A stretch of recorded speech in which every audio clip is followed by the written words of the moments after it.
Welcome back. You're listening to Half Hour to Health. I'm Dr. Stephanie from Crossroads Chiropractic with Dr. Barry Taylor, Massachusetts-based naturopath and author. Thank you for being with us. I always love speaking to you. Thanks so much. So we've been talking about weight in the first half. Yeah, it's heavy. It's heavy. It's heavy. And how to make it lighter. How to make it lighter. How to not just lose it, but let it go. Yeah. Well, the third piece, Dr. Steph, physically, is thyroid. So there was the physical piece of blood sugar stability and adrenal overload. There was a piece of, is somebody toxic? There's another piece of, well, are you eating a lot of empty nutrients? Does somebody eat, too much sugar and a lot of white flour, and somebody's, got a lot of holes nutritionally? There's another piece that's often missed. And there's a world of people who know that they're hypothyroid. And that's different than if somebody's subclinically hypothyroid. So the thyroid is part of the endocrine system: pituitary, thyroid, adrenals, ovaries for you, testes for me. The thyroid's in your neck, and it really runs a lot about somebody's metabolism. Metabolism is how you burn things. So if somebody's thyroid is off in a way that it affects your blood, then you go to your nurse practitioner, your PCP, your primary care provider, and they will say, oh, look, your T3, T4, your TSH, your hormones are not right, and we'll put you on thyroxine or Synthroid. Those are synthetic forms of what your thyroid should be making. And there are natural forms, and I work with that nutritionally all the time. Those people tend to, but not always, be overweight. But there are a lot of people who have weight concerns, and their T3, T4, TSH is fine. And the medical doctor, the endocrinologist who trained me, a man named Dr. Broda Barnes, wrote a book on subclinical hypothyroid. What that means is your skin might be dry, your hair might be falling out, your hair might be bristly, you might have extra weight, particularly around your hips, and your metabolism is sluggish, so that your bowels, you might have a tendency to be constipated. Certainly you're not somebody who has a lot of diarrhea or loose stools. So there's a whole book that some of my clients, I loan them the book, and some of them I just tell them what the listeners are about to hear, that your thyroid in your blood might be fine, but the way I'm testing you, I'm looking for tyrosine, which is an amino acid. I'm looking for iodine, which is a mineral. I'm going to tell you that your thyroid, while not pathological, you don't have hypothyroid like a disease. You've got a thyroid, and I look at family history in sisters and mothers. This is much more common in women than men. Your thyroid's not working even close to as optimally as it might. So from a physical point of view, there are a lot of people who could detoxify. They could get their blood sugar stability. They could go off sugar for some significant time. They could do more clean protein. And possibly they're still having a wicked tough time letting go of weight, or their weight is like a half a pound a week. Wow. They're like into the 6 weeks later and they've only lost 3 pounds. Whoa. It's called slow. Not a whole lot of positive reinforcement. So through muscle testing, through my computer, I will not do standard medical tests, but I'll evaluate somebody and I'll say, look, given some of your symptoms, dry skin, sluggish bowels, hair, weight that you're having difficulty, your tiredness, depression is also another key sign of subclinical hypothyroid. I might say, look, I want to give you a thyroid supplement. Now we're talking about an herbal formula to kick the thyroid in. It's not giving somebody just the thyroid hormone, which is the end of what the thyroid's making. I'm now giving somebody 1 or 2 supplements, herbal combination supplements. Got Blue Flag, which is a good thyroid stimulator. Tyrosine I already mentioned. That somebody's energy might go up. They might notice they're less depressed. And now we're starting to get some positive results where they're able to let go of weight. Another thing it would be criminal to not bring up, and again, a lot of this is from my personal experience. I lost weight when I was 15, 16, 17, 18, kind of just literally grew up from this rather round, chubby kid to I gained 4, 5, 6 inches and I elongated, got stretched. I also slept with no clothes in the winter with no heat. I don't know where I got it in my head, but I got that if I could get cold, I would have to generate some thermogenesis and get burn the weight. I don't do that with too many clients. But I know that when I did a workshop some 12 plus 13, 14 years later when I was 30, I was standing in a workshop with most of the workshop facing the people on stage, and 12 or 14 of us were on stage. There were about 100 people, and in silence for a couple of hours, we did something called a mirror process. People were not in the nude, and they weren't in their underwear, but they were wearing bikinis, or for me, thank you very much, I was wearing a bathing suit.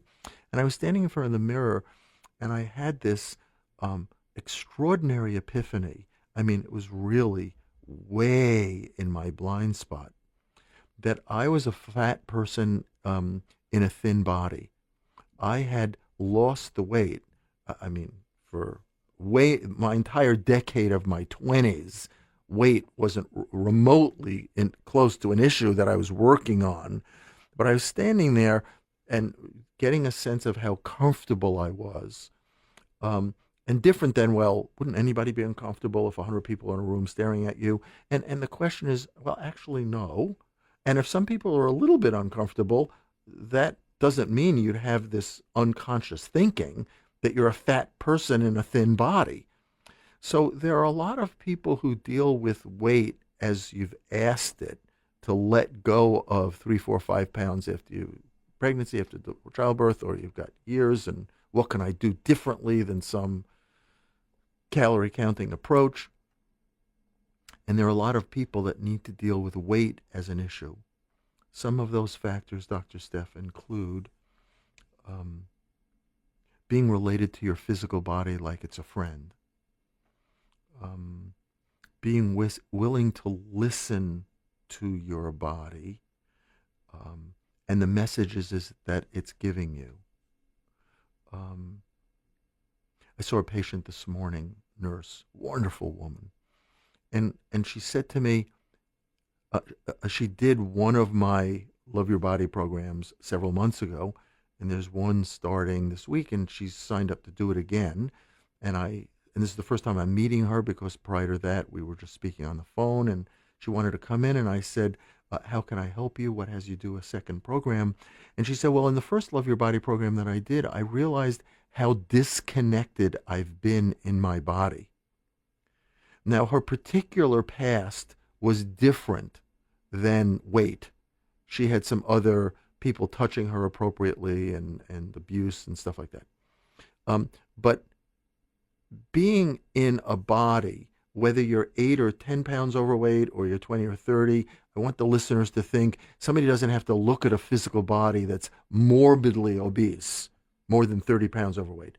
Somebody could be overweight, chubby, and feel very isolated, feel very bullied, feel very unaccepted, feel other kids are saying some things that are just so hurtful.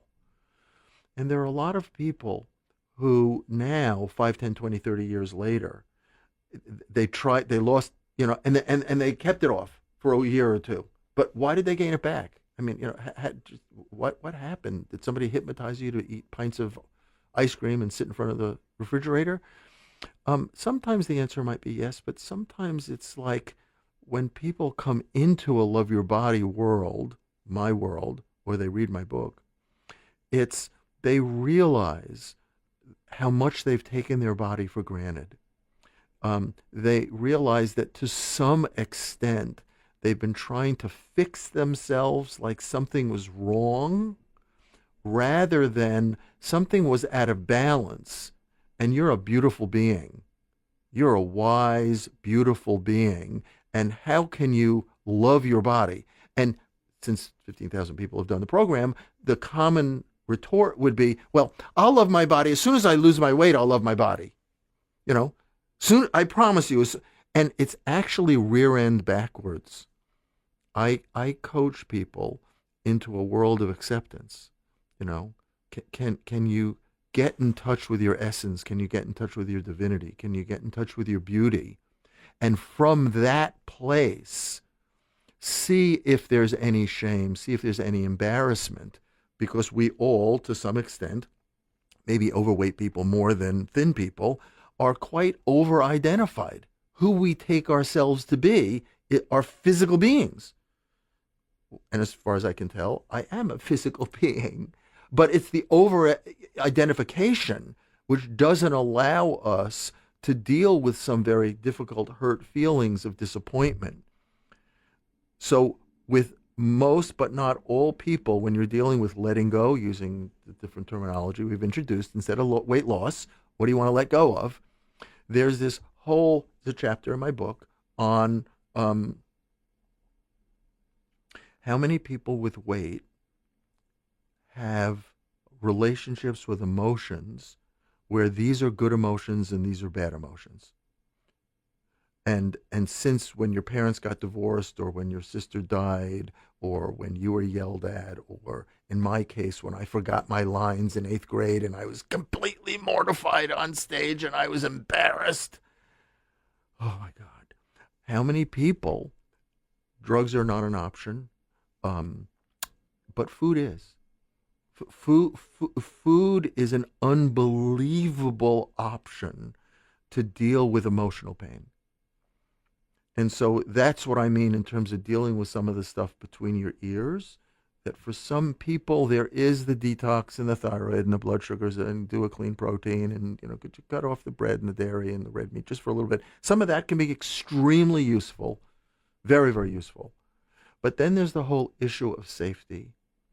Somebody feeling safe. And most people, when they come into my office, they come to a Love Your Body program, they don't say overtly, oh, by the way, I've been trying to deal with weight for the last 25, 30 years, and I don't feel safe in my body. That's a person who's already far along, that they're coming to me, and I go, thank you so much, because I would love to create space so you can feel safe. That's what I mean by user-friendly, where your body is your friend, as opposed to, I hate my body now, and when I lose it, then it'll be a friend.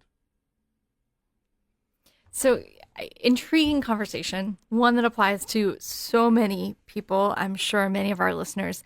If you're interested in learning more, check out Dr. Barry Taylor's book, Love Your Body, Your Path to Transformation, Health, and Healing, available at Amazon or on drbarrytaylor.com. Also, as we mentioned earlier in the show, that you're doing consults now through Skype and online, so that's an opportunity as well. If you want more information, go to drbarrytaylor.com. The show today is sponsored by Crossroads Chiropractic. We'd like to be your family's chiropractor. Give us a call at 575-9080. That's 575-9080. Or go to crossroadschiropractic.com for our monthly offer. We'll see you next time here on Half Hour to Health.